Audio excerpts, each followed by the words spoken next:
Bisa kita mulai Bapak? Ya. Assalamualaikum warahmatullahi wabarakatuh. Waalaikumsalam warahmatullahi wabarakatuh. Alhamdulillahi rabbil alamin. Wassalatu wassalamu ala ashrafil anbiya'i wal mursalin Sayyidina wa maulana Muhammadin wa ala alihi wa sahbihi ajma'in. Amma ba'd. Ayyuhal ikhwah wal akhwat, rahimani wa rahimakumullah. Saudara-saudariku yang semoga dirahmati Allah, yang semoga dimuliakan oleh Allah, mendapatkan taufik dari Allah, mendapatkan hidayah dari Allah. Amin. Diaminkan Allah. Amin ya Allah. Ya, ini termasuk doa bersama, tapi kan bukan sesuatu yang rutinitas. Kalau rutinitas, nah itu butuh. Kadang-kadang nggak masalah ya. Ya, jadi ketika kita berdoa lalu diaminkan, itu juga termasuk mustajab ya, sebab-sebab dikabulkan doa. Ya, kita sekarang bapak-bapak dan ibu-ibu yang semoga dirahmati Allah, pembahasan kita ini sekarang nih sudah kitab baru. Kalau kemarin kita membahas kitab Arba'in An-Nawawiyah atau Arba'un An-Nawawiyah, 40 hadis yang disusun oleh Imam An-Nawawi. Nah, sekarang buku baru, kitab baru yang kita bahas sama juga, Arba'in. Cuma judulnya Arba'in atau Arba'un Haditsan fit Tarbiyati wal Manhaj. 40 hadis tentang pendidikan dan manhaj. Kurang lebih begitu terjemahannya. 40 hadis dalam masalah pendidikan dan manhaj. Manhaj itu metode beragama, atau kalau penulis di sini maksudnya metode dalam masalah dakwah. Nah, ini penting juga nih. Dakwah ini bisa kepada keluarga, kepada tetangga, dan kepada masyarakat sekitar kita. Nah, kitab ini Arba'una Haditsan fit Tarbiyati wal Manhaj ini disusun atau dikarang oleh seorang ulama mu'asir, ulama kontemporer yang masih ada di akhir masih hidup sampai sekarang. Namanya Syekh Abdul Aziz bin Muhammad bin Abdullah As-Sadhan. Beliau adalah seorang ulama yang tinggal di kota Riyadh, ibu kota Arab Saudi.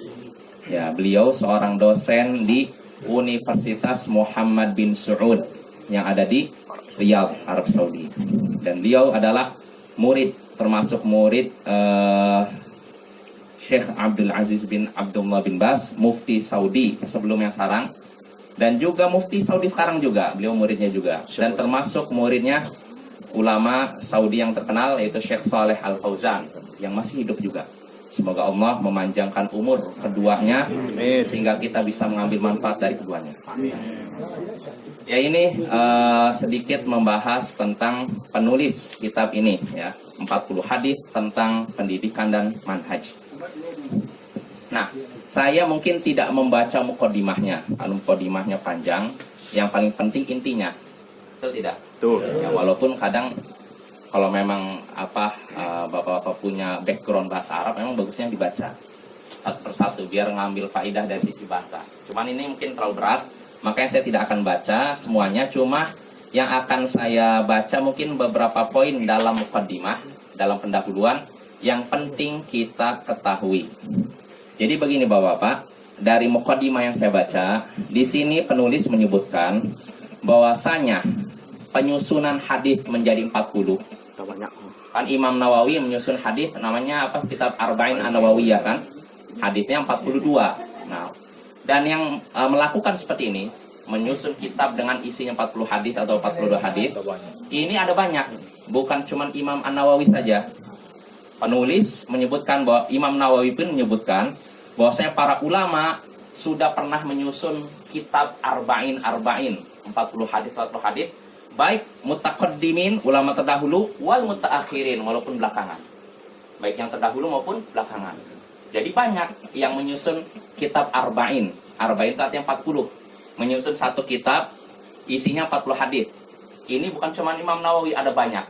Kata Imam Nawawi ini sudah banyak yang menyusun dari kalangan mutaqaddimin sebelum Imam Nawawi, wal mutaakhirin, dan yang belakangan. Jadi bukan satu orang, banyak Bapak ya. Nah, cuma yang jadi masalah, mungkin timbul pertanyaan, kenapa harus 40 hadis? Kenapa bukan 50 hadis? bukan 60 hadis, bukan 100 hadis. Tidak ada yang bertanya begitu kan? Nah, di sini Imam Nawawi menyebutkan hadis. Ya, hadisnya man hafidha ala ummati arba'ina haditsan min amri diniha ba'athahu Allahu yaumal qiyamati fi zumratil fuqaha wal ulama. Siapa yang menjaga 40 hadis, menjaga untuk umatku 40 hadis terkait agama mereka, siapa yang menghafal atau menjaga 40 hadis untuk umatku, dia menghafal 40 hadis untuk umat Nabi Muhammad. Siapa yang menghafal, menjaga 40 hadis untuk umatku, hadis yang terkait dengan perkara agama mereka, maka balasannya apa? Ba'athahullahu yaumal qiyamati fi zumratil fuqaha wal ulama. Maka Allah akan membangkitkan ia. Siapa membangkitkan ia sini? Yang menjaga dan menghafal 40 hadis tadi. Maka Allah akan membangkitkan dia di hari kiamat dalam keadaan termasuk golongan fuqaha dan ulama. Fuqaha artinya ahli fikih. Kalau ada orang menjaga 40 hadis, menghafal 40 hadis ini untuk umat Nabi Muhammad, maka Allah akan bangkitkan dia dalam keadaan termasuk golongan fuqaha, ahli fikih dan ulama. Nah, ini hadis yang disebutkan oleh Imam Nawawi tentang keutamaan 40 menyusun hadis, menyusun buku yang berisi 40 hadis. Namun kata Imam Nawawi, hadis itu dhaif sebenarnya. Ya, kata beliau wattafaqal huffaz ala annahu haditsun dhaif. Para penghafal hadis sepakat bahwasanya hadis yang disebutkan tadi adalah hadis lemah. Lihat bagaimana amanahnya para ulama. Ketika hadisnya lemah, sebutkan lemah, nggak disembunyikan. Nggak dikatakan udah nggak usah bahas ini lemah atau enggak, yang penting ini bermanfaat untuk masyarakat. Enggak. Kalau hadisnya lemah, katakan lemah, jangan disembunyikan. Kalau disembunyikan berarti kita sudah khianat. Ya. Seorang muslim nggak boleh berkhianat kepada keluarganya, masyarakatnya, apalagi kepada agamanya dan nabinya, dan kepada Tuhannya. Ketika seorang menyembunyikan hadis, padahal tahu hadisnya lemah, apalagi palsu, tapi dia sembunyikan. Dia sampaikan tanpa dijelaskan bahwa ini lemah atau palsu. Maka orang seperti ini pada hakikatnya sudah berkhianat kepada nabinya. Dan itu dosa besar, Bapak ya. Ya, Ustaz. Ya. Nah, sekarang kalau mengartikan hadis, ini maafnya tidak menyinggung siapa saja, tapi dengan ada ujungnya dipotong, misalnya sudah bid'ah dolalah, tapi diganti bid'ah itu ada dua, dolalah dan hasanah. Nah, misalnya itu kan penerjemahan sendiri, mengartikan sendiri. Nah, itu bagaimana? Oh, itu pembahasannya panjang, Pak. Artinya gini, kalau kita lihat lahir hadis, semua hadis yang ada nggak ada pengecualian. Nabi dalam khutbah beliau dalam Sahih Muslim, di antara kebiasaan isi khutbah beliau, fa inna kulla muhdatsatin bid'ah. Setiap perkara baru dalam agama adalah bid'ah. Wa kulla bid'atin dhalalah, dan setiap bid'ah adalah sesat. Tidak ada satupun hadis Nabi yang menyatakan setiap bid'ah sesat kecuali ini, kecuali itu. Nggak ada satupun. Ya, jadi nggak ada satupun begitu. Dan para sahabat pun begitu. Bahkan Ibnu Umar dalam Syarah Ushul I'tiqad Ahli Sunnah wal Jamaah menyebutkan bahwasanya kullu bid'atin dhalalah wa in ra'ahan nasu hasanah. Setiap bid'ah itu sesat walaupun orang-orang menganggap itu hasanah. Apa hasanatnya? Baik. Walaupun baik, kalau bid'ah itu sesat gitu, istilahnya gitu. Maka ketika seorang menafsirkan kecuali ini enggak ada. Ya memang ternukil dari Imam Asy-Syafi'i dan beberapa ulama, bid'ah itu terbagi menjadi dua. Bid'ah hasanah, bid'ah sayyi'ah. Bid'ah buruk dan bid'ah baik. Ya. Bid'ah buruk itu apa? Bid'ah yang bertentangan, yang tidak ada dalilnya. Bertentangan dengan syariat. Sedangkan bid'ah hasanah apa? Perkara baru yang ada dalilnya. Nah, ini pembagian para ulama. Kalau kita mau memperhatikan lagi, ketika para ulama membagi bid'ah menjadi dua, yang satu buruk, yang tidak ada dalilnya, yang satu baik, ada dalilnya. Sebenarnya kalau suatu perkara baru ada dalilnya, sebenarnya tidak dikatakan bid'ah, itu sunnah. Ya, kalaupun dikatakan bid'ah, itu bid'ah secara bahasa. Perkara baru baik yang ada dalilnya itu sebenarnya bukan bid'ah tapi sunnah. Karena istilah bid'ah dalam syariat identiknya negatif, Bapak. Ya, kalau dalam bahasa mungkin ada baik, ada buruk, tapi kalau dalam syariat negatif. Sebagaimana disebutkan oleh Al-Hafidh Ibnu Hajar Al-Haytami. Beliau ulama Syafi'i, mazhab Syafi'i, tapi beliau menyatakan istilah bid'ah dalam syariat itu adalah negatif, celaan. Makanya semua hadis yang menyatakan misalkan hati-hatilah dari perkara baru, karena setiap perkara baru adalah bid'ah. Ini kira-kira pujian atau celaan? Celaan. Ya, celaan. Ya, saya berikan contoh. Disebutkan oleh hadis dalam Sahih Bukhari, ketika jenazah Sa'ad bin Abi Waqqas ini ketika Sa'ad bin Abi Waqqas meninggal, jenazahnya disolatkan di masjid. Ditaruh di masjid di depan rumah Aisyah. Supaya apa? Selain orang-orang bisa menyolatkan jenazahnya di masjid, istri Nabi pun bisa menyolatkannya dari belakang belakang masjid, karena rumah Aisyah kan bersampingan dengan masjid. Nah, tiba-tiba ada orang-orang bukan sahabat Nabi, orang belakangan mengatakan ini bid'ah. Nggak pernah jenazah disolatkan di masjid. Maka Aisyah langsung membantah. Alangkah tergesa-gesanya mereka mencela sesuatu yang tidak mereka ketahui. Padahal Rasulullah pernah menyolatkan jenazah Sahal sama satu lagi saya lupa. Rasulullah pernah menyolatkan 2 jenazah ini di masjid. Nah, kita lihat ketika jenazah saat disolatkan di masjid, orang-orang berkata ini bid'ah. Artinya celaan atau pujian? Celaan. Makanya Aisyah nggak terima. Ini bukan bid'ah, ini sunnah. Karena Rasulullah pernah menyolatkan jenazah sahabatnya di masjid. Nah, lihat tuh. Orang zaman dahulu ketika sebutkan bid'ah itu marah. Ini negatif. Jadi nggak ada nyatakan, oh ini bid'ah hasanah. Kenapa enggak? Kalau dalam masalah agama, dalam masalah syariat dikatakan bid'ah itu celaan, Bapak-bapak. Makanya Imam Sahnun, seorang ulama mazhab Maliki, ketika memuji Imam Syafi'i, beliau menyatakan walam yakun fi Syafi'i bid'atun. Tidak ada kebid'ahan pada Syafi'i. Beliau ini dalam rangka memuji Imam Syafi'i. Beliau memuji Imam Syafi'i menyatakan tidak ada bid'ah pada Imam Syafi'i. Kenapa? Karena kalau dikatakan Imam Syafi'i punya bid'ah, berarti itu celaan. Makanya beliau menyatakan nggak ada bid'ah pada Imam Syafi'i. Artinya sekali lagi kita kembali lagi, kalau disebutkan kata bid'ah dalam syariat, itu isi artinya negatif, identik dengan negatif, celaan. Jelas Bapak ya? Ya kalaupun anggap ya dah kita ngikutin orang yang menyatakan nah bid'ah itu ada 2, bid'ah hasanah, bid'ah sayyi'ah. Ya. Bid'ah baik dan buruk ya. Kalau masalah bahasa tadi, itu apa yang di zaman Rasulullah tidak ada. Sekarang misalnya macam apa? Mic ini Pak. Sesuai dengan ayat. Iya. Ada HP, ada apa. Iya. Itu kan dikatakan bida dulu. Iya betul. Bahasa. Iya secara bahasa. Kan itu yang bida yang baik. Kira-kira begitu. Ya artinya begini Pak, bid'ah ini yang termaksud yang bid'ah yang dicela ini dalam masalah agama, bukan dalam masalah dunia.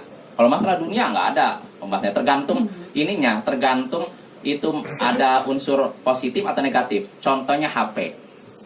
Ya, seorang apakah bisa memfatwakan HP itu haram secara mutlak? Enggak kan? Tergantung orang makainya kan? Ini perkara baru, tapi tergantung orang makainya. Kalau makainya untuk maksiat, berarti haram. Tapi kalau gunakan untuk kebaikan, berarti halal, bahkan berpahala. Nah, kalau perkara dunia seperti itu, jadi nggak bisa diharamkan secara mutlak. Tapi kalau perkara agama, hukum asalnya Apa haram. termasuk ada yang kita dengar gitu kan? Ada entah sahabat lah apa bukannya masa. Ya, jadi Rasulullah pernah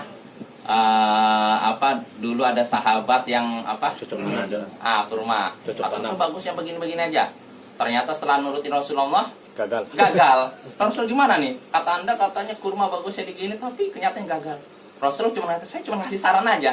Antum a'lamu bi umuri dunyakum. Kalian lebih mengerti tentang perkara dunia kalian. Artinya di sini kita bisa ambil faedah. Kalau masalah dunia, hukum asalnya halal sampai ada larangan. Tapi kalau hukum asal dalam masalah ibadah, hukum asalnya haram. Nggak boleh dikerjakan sampai ada perintah. Ini Bapak ya. Jadi kalau kita mau melakukan suatu ibadah apapun, amalan apapun, kita pikirkan dulu. Jangan kerjakan. Cari ilmunya dulu. Ini boleh nggak? Ada tidak dalil dalam Al-Quran? Ada tidak dalam Sunnah? Dan adanya bukan sekedar dalil perintahnya, tapi caranya. Ya, contohnya, sebagian orang ada yang berzikir dengan menari begini. Ketika kita larang, ini nggak ada di zaman Rasul begini, dan itu nggak boleh. kamu melarang kami berzikir. Kamu mau melarang orang mengingat Allah. Bagaimana kamu ini? Bukankah Allah pernah berfirman, ya ayyuhalladzina amanu dzkurullaha dzikran katsira. Hai orang-orang beriman, ingatlah Allah, berzikirlah kepada Allah dengan zikir yang banyak. Berarti kamu mau melarang zikir? Kan gitu kan? Yang kita larang bukan zikirnya, maksudnya bukan apa ibadah zikirnya, tapi caranya itu loh.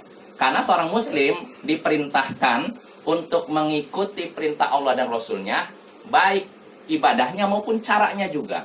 Jadi bukan ibadahnya aja, tapi caranya juga harus sama, ikuti Rasul. Jadi tinggal tanyakan aja ke dia, ada nggak Rasulullah dalam ibadah goyang-goyang gitu? Sampai akhirnya kesurupan. Ya kan kayak gitu kan? Nah, ada seperti itu. Ya maka segala sesuatu harus mengikuti Rasul. Ya, jadi bukan cuma ada dalil perintahnya, tapi juga harus ada contoh caranya seperti apa. Ini yang jadi masalah Bapak ya. Jadi banyak orang yang melakukan bid'ah, perkara baru dalam agama, cuman berdasarkan dalil umum. Ini Rasulullah menyuruh kita zikir, ya sudah saya zikir dengan cara begini, dengan cara seenak perutmu itu namanya. Bukan cara Rasulullah. Ya, jadi kita harus ininya apa? Ibadahnya harus sesuai dengan cara Rasulullah SAW. Jelas Bapak ya?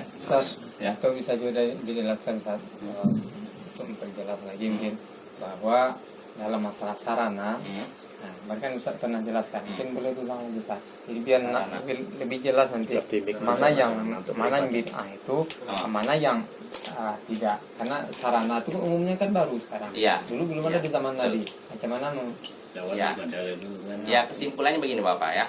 Kalau dalam masalah ibadah mahdhah, ibadah murni, maka kita nggak boleh membuat ibadah baru. Ya, ibadah murni seperti misalkan sholat subuh 2 rakaat jadi 3 rakaat. Nah ini nggak boleh ya. Ibadah yang murni. Adapun ibadah yang tadi dikatakan wasilah dan semacamnya, maka kita lihat kalau wasilah tersebut memang pertama tidak ada di zaman Nabi.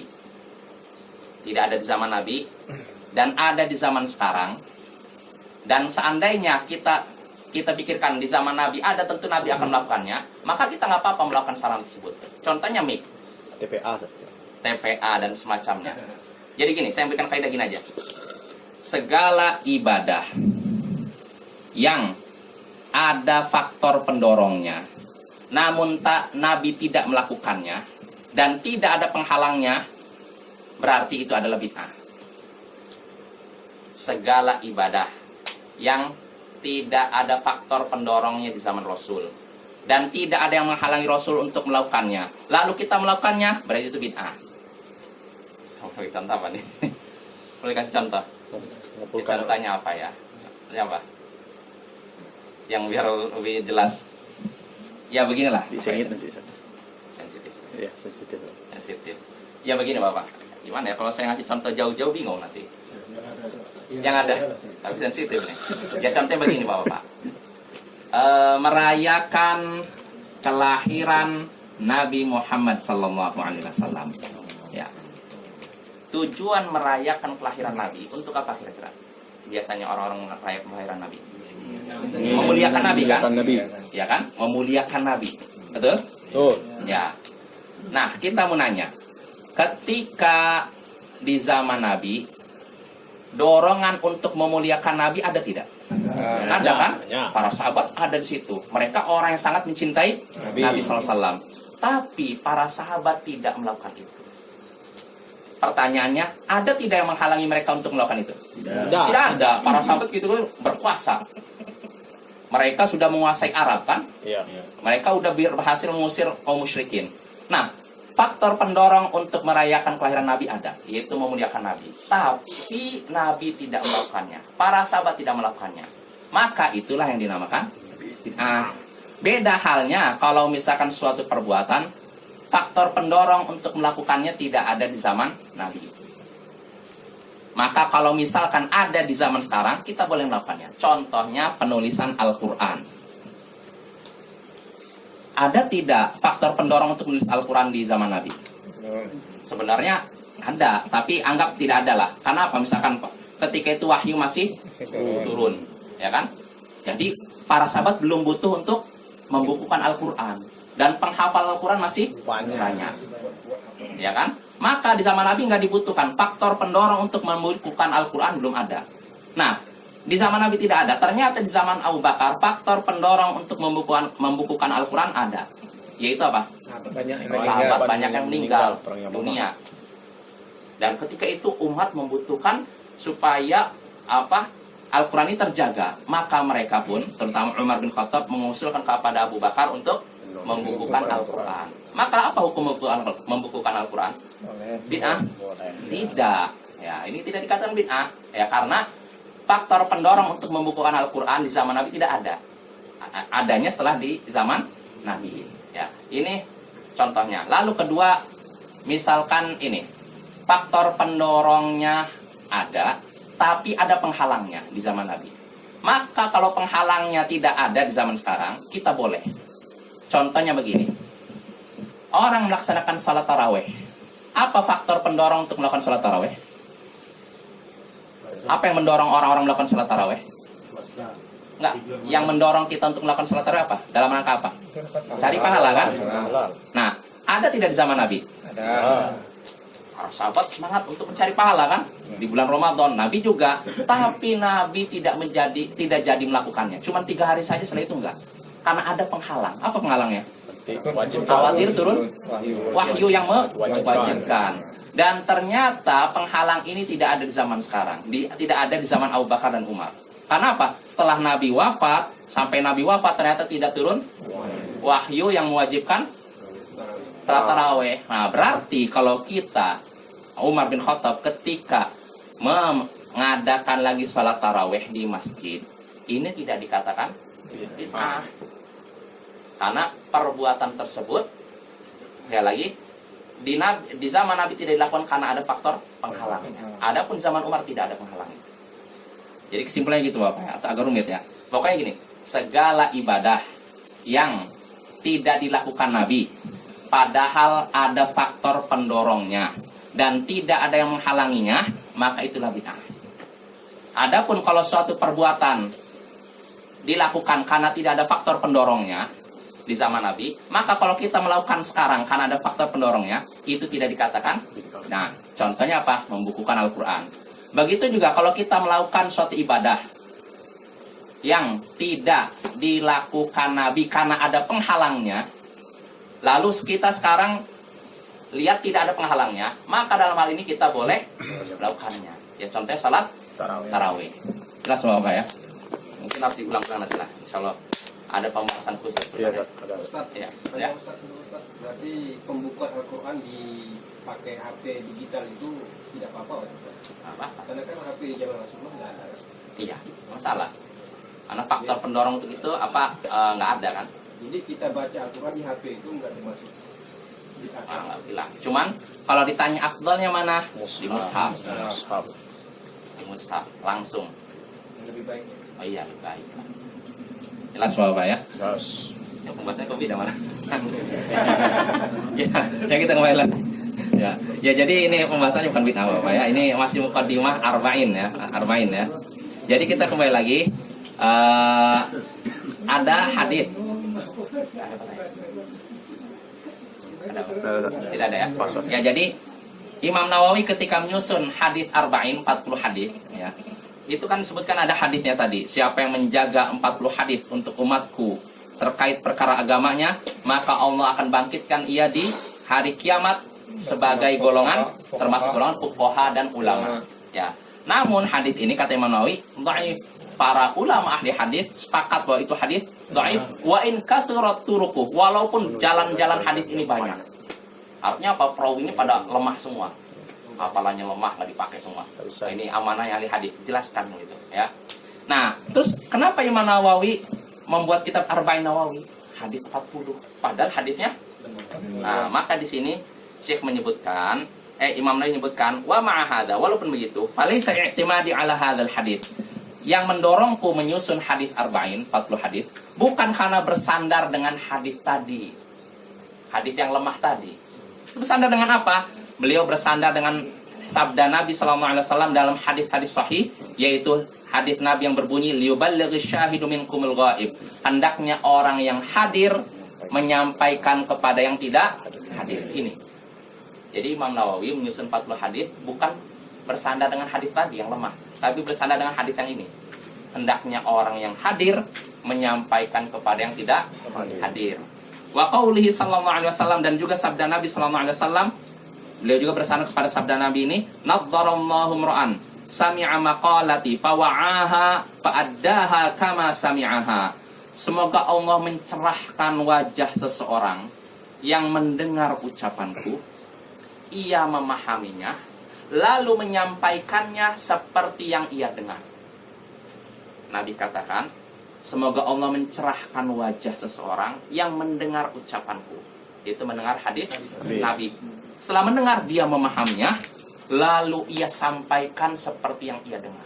Artinya tidak ditambah dan dikurang dari Bapak tadi. Tidak ditambah-tambah, tidak dikurang. Ya. Maksudnya yang dimaksud mendengar itu termasuk membaca dari buku. Iya, termasuk. Ya. Ini keutamaan orang yang membaca hadis, mendengar hadis, dia paham lalu sampaikan.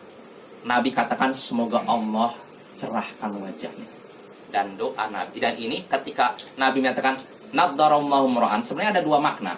Bisa artinya doa, semoga Allah mencerahkan, doa Nabi, dan doa Nabi ini mustajab. Dan bisa maksudnya kabar, Allah akan mencerahkan wajah seseorang yang mendengar perkataanku, lalu ia memahaminya, kemudian menyampaikannya seperti yang ia dengar. Nah, ini keutamaan orang yang tadi Bapak. Jadi kalau kita nih, siapapun, nggak mesti saya, Bapak paham suatu hadis, baca atau dengar, oh saya dengar ini, paham, lalu disampaikan, maka balasannya Allah akan mencerahkan wajahnya. Wajahnya di mana? Dunia dan akhirat. Terutama di akhirat nanti, karena umat Nabi Muhammad nanti akan dibangkitkan dari kiamat dalam keadaan cerah wajah mereka. Karena sebab apa? Di antara yang bekas wudhu dan juga ini kata ulama, menyampaikan hadis. Ya, jadi nggak usah pelit-pelit menyampaikan hadis. Kalau kita tahu hadis itu sahih, paham maknanya, sampaikan. Sebarkanlah ilmu Bapak. Dakwah itu nggak bisa hanya dipikul satu orang. Semuanya bergerak. Ya semampunya artinya. Jangan juga dipaksakan. Nggak hafal hadis, nggak paham hadis, dipaksakan bicara masalah hadis. Yang isi nanti yang keluar apa dari kepalanya? Air mata. Kemarin masih megang bir, tiba-tiba sekarang disuruh berdiri di hadapan orang lagi Terharu ceramah. Nanti gimana itu? Yang keluar apa? Whisky harganya segini, bir bintang. Ya, jadi jangan paksakan juga. Yang penting satu hadis hafal, kita bukan apa, dengar, paham, sampaikan. Nah, inilah yang menyebabkan dakwah bisa tersebar Bapak ya. Seperti saya berikan contoh, sering saya berikan contoh, dakwah Syekh Muqbil bin Hadi Al-Wadi'i di Yaman. Minum aja Ustaz. Ayo, minum nggak apa-apa, minum aja silakan, nyantai aja nih. Jadi kalau di Saudi ini saya berikan contoh nih apa? Dulu ada seorang ustadz datang ke Saudi belajar. Dia duduk barisan depan, tiba-tiba kata Syekh, oh, sana belakang. Rupanya kalau kebiasaan di Saudi itu, enggak di semua tempat tentunya. Jadi murid itu nggak mendekat, justru di pojok-pojok itu baru ke depan. Ini di Jizan, Saudi Selatan. Tapi kalau di Madinah saya perhatikan enggak, rapat begini Bapak ya. Dan di sana di Jizan juga ketika saya datang, semua yang hadir dikasih minuman, kopi katanya. Jadi sambil dengar kopi. Saya ingin ya. Ya, kita kembali lagi ya. Jadi terkait dakwah Syekh Muqbil bin Hadi Al-Wadi'i. Jadi beliau ini pernah di Saudi menyelesaikan S2. Dan ketika itu mau menyelesaikan S3, kelompok pemberontak Juhaiman yang menyatakan punya apa pemimpin mereka adalah Imam Mahdi. Sehingga akhirnya Syekh Muqbil dideportasi dari Yaman. Pulang ke Yaman. Nah, apa yang beliau lakukan? Beliau pulang ke Yaman ngajari anak-anak kecil TPA. Jadi jangan remehkan TPA nih. Beliau ngajar anak kecil. Pertama di rumah beliau kecil. Orang-orang berdatangan, rumahnya penuh. Kalau gitu udah kita bikinin lah apa kayak musola lah surau. Nah, pertama makin banyak, penuh. Dan yang datang bukan di kampung itu, dari kampung sebelah. Akhirnya beliau dakwah terus, beliau ngajar terus, bukan cuma dari kampung sebelah, dari provinsi sebelah. Nah terus muridnya banyak sampai mesti diperbesar, bukan cuma provinsi sebelah, negara sebelah. Sampai di Indonesia, Malaysia datang situ. Dan buat dakwah beliau, dakwah beliau bagaimana? Di antaranya bagaimana bisa berkembang dakwah lewat murid-muridnya juga, yang tadinya anak kecil, besar mereka lah yang Dan mereka ini, muridnya Syekh Mukbil semangat menyebarkan dakwah. Setiap ketemu orang awam, selalu minimal ketika orang awam ini pergi dari dia, dapat satu faedah. Kamu tahu nggak, di mana Allah? Misalnya ketemu orang awam. Wah, setahu saya Allah tuh di sini. Oh enggak, Allah di atas. Apa dalilnya? Ar-Rahmanu 'alal 'arsy istawa. Tuhan yang Maha Pemurah tinggi di atas arsy. Akhirnya dia pulang membawa satu faedah. Nah begini, muridnya begitu, setiap belajar ketemu orang sampaikan. Sehingga akhirnya dapat cepat tersebar. Dan dalam waktu sekitar 10 tahun lebih, Yaman berubah.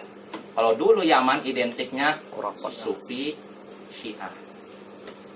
Sufi Syiah. Makanya Habib-habib yang ada di Indonesia itu rata-rata ada Yaman kan? Ya. Itu membawa keyakinan Sufi begitu. Nah, tapi setelah beliau berdakwah kurang lebih 10 tahun lebih, berubah. Sepertiga penduduk Yaman mengenal dakwah sunnah lewat beliau. Bagaimana giatnya beliau. Yang tadinya kampung beliau mayoritas Syiah jadi dapat hidayah. Ya diantaranya lewat apa? Murid-muridnya semangat menyebarkan itu.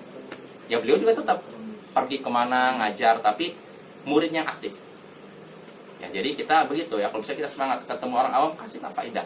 Jangan ngobrol nggak ada isinya kesana kesini. Ketemu satu orang awam kasih ngobrol, sisipkan satu faedah. Nanti dia pulang buat satu faedah itu. Nggak usah banyak lah. Karena kalau sekali ngobrol langsung 100 faedah, nanti ini setiap saya ketemu dia diceramai terus, ya nggak mau lah.